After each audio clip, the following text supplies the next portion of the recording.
জয় শ্ৰী ৰাধা কৃষ্ণ। কৃষ্ণ নাম হৰি নাম বৰই মধুৰ, যেজন কৃষ্ণ ভজে সেইবৰ চতুৰ। ব্ৰহ্মা আদি দেৱযাৰে ধেনে নাহি পায়, সেই হৰি বঞ্চিত হলে কি হব উপায়।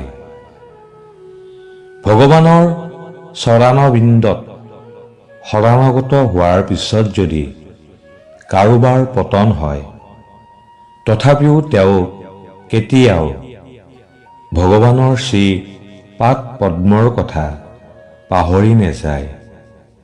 এবাৰ ভগৱানৰ সেৱাত যুক্ত হলে সকলো অৱস্থাতে সেই সেৱা চলি থাকে।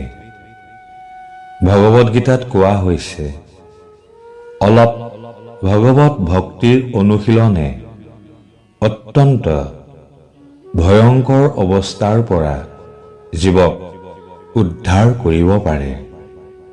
ইতিহাসত ইয়াৰ বহুত দৃষ্টান্ত আছে। ইয়াৰ এটা হৈছে অজামিল। অজামিল প্ৰথম জীৱনত ভক্ত আছিল, কিন্তু যৌৱনত তেওঁৰ পতন হয়।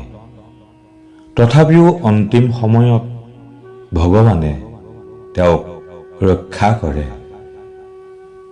লাইফ এণ্ড গড চেনেলটোলৈ সকলো ভক্তবৃন্দক স্বাগতম জনাইছোঁ।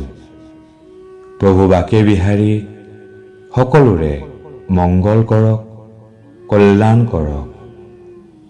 আমি জীৱনত বহুত সমস্যাৰ সন্মুখীন হওঁ, বহুত সংগ্ৰাম কৰিবলগীয়া হওঁ।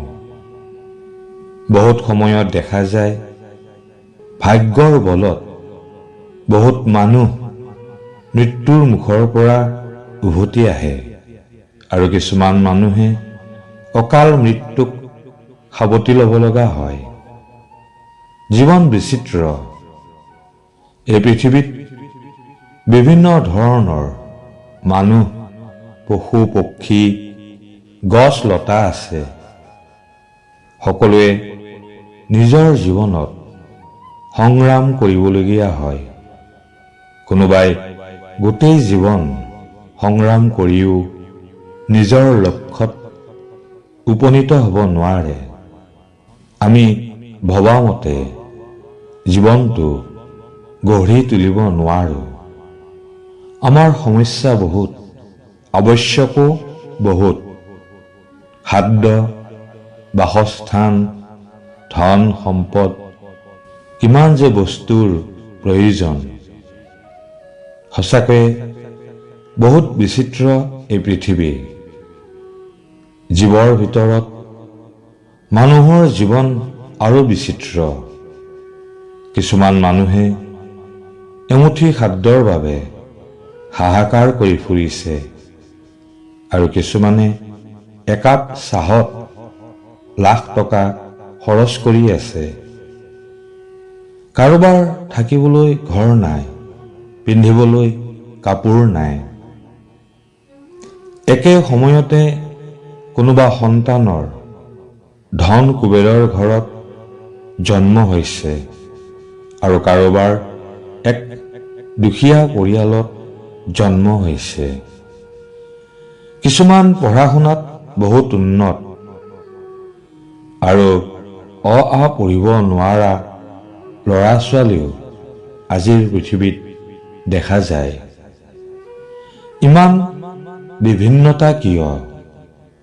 ভগৱানৰ আইন অনুসাৰে জীৱ তেওঁ পূৰ্বতে কৰা কৰ্মৰ ফলস্বৰূপে বিভিন্ন স্থানত অধিষ্ঠিত হয়।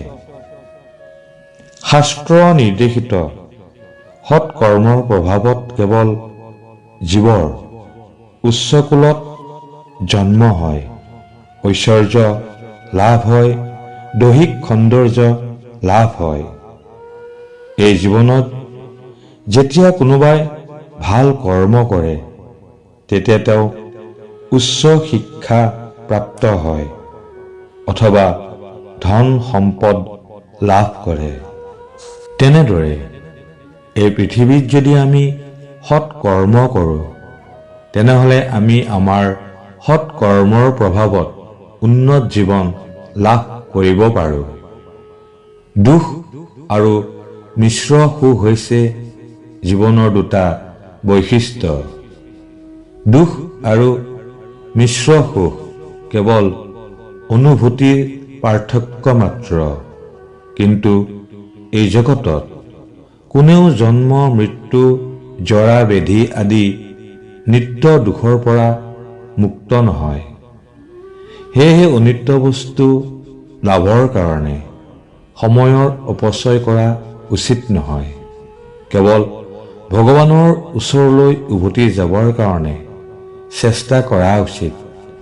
পৰৱৰ্তী জীৱন যাতে বৰ্তমানৰ জীৱনতকৈ উন্নত হয়, তাৰ বাবে চেষ্টা কৰা উচিত।